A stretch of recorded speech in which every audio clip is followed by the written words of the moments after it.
tänasel mängul oleme FC Selva ja FC Flora 3 vahel ja oleme kinni püüdnud FC Selva noore ründaja Paul Felix Frey ja meil on temale üks küsimus, et tänase mängu eel on päris palju põhitegijaid puudu.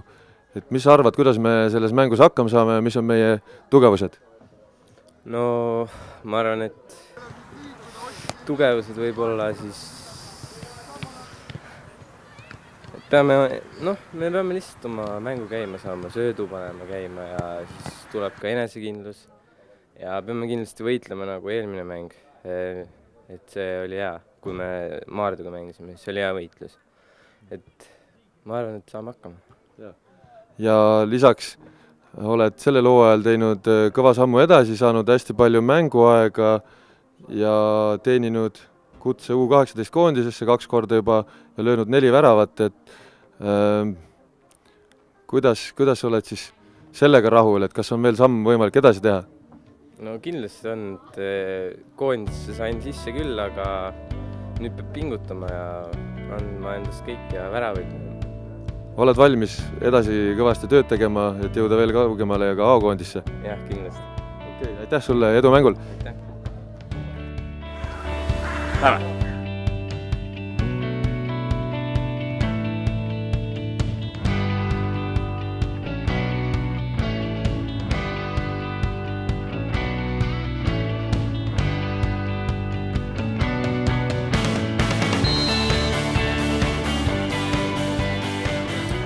Oleme siin peale mängu FC Selva peatreeneri Kaido Koppeliga. Esimesed muljed kindlasti mängust on natuke negatiivsed, aga kindlasti ka oli midagi positiivset, kuna järgmine mäng juba on ees ja on rohkem mängijaid valikus. Jah, kui sa ütled, mis oli negatiivne, mis oli positiivne. Negatiivne oli see, et täna ei olnud head häälestust mängus.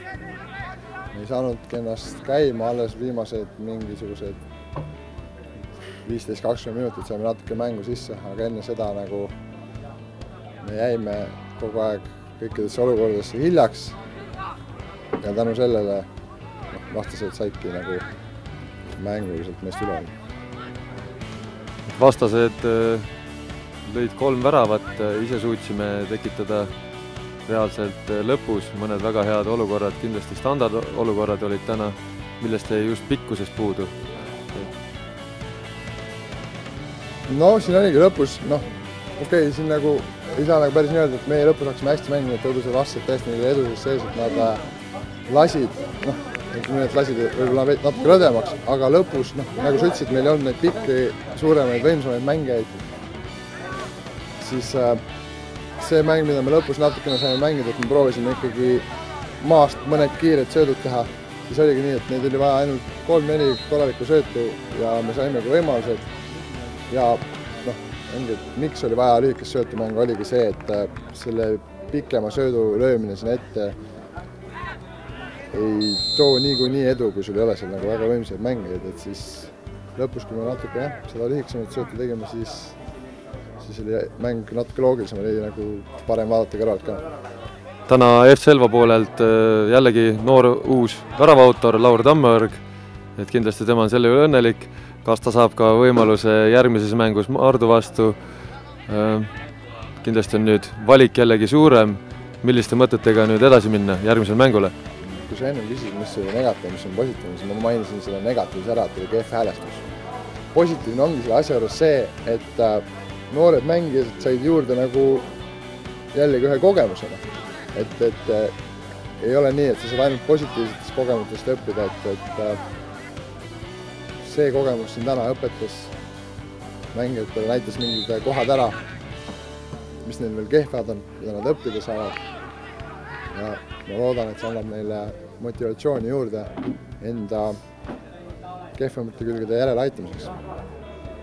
Jah, kindlasti sellest mängust tuleb võtta väga palju positiivset, kuna said mängida eelkõige just need mängijad, kes tavaliselt on pingil ja oli näha pingutust ja proovimist selles mõttes peame jääma selle mänguga rahule, kuid 3 punkti siit ei tule, selles mõttes ei saa rahul olla. Nagu mängu lõpus mõtlesin ka, et okei, seal nagu mingi hetk tõesti nagu oli näha, et siit on nagu 3 väraga tagant nagu välja tuli nagu väga raske, aga ongi, et seda tuleb nagu võtta, ongi õppimise kohana, et siin ei ole, et jah, hull, midagi on valesti või nii, aga et ongi kehtivus kodumust tuleb nagu õppida, et mitte lihtsalt, et sa lased pea norgu ja nüüd on kõik, et maailma lõpp, et õppida omad järeldused teha ja kogu lugu, et kasutame seda, mis meile täna siin anti, me kasutame selle konstruktiivselt ära.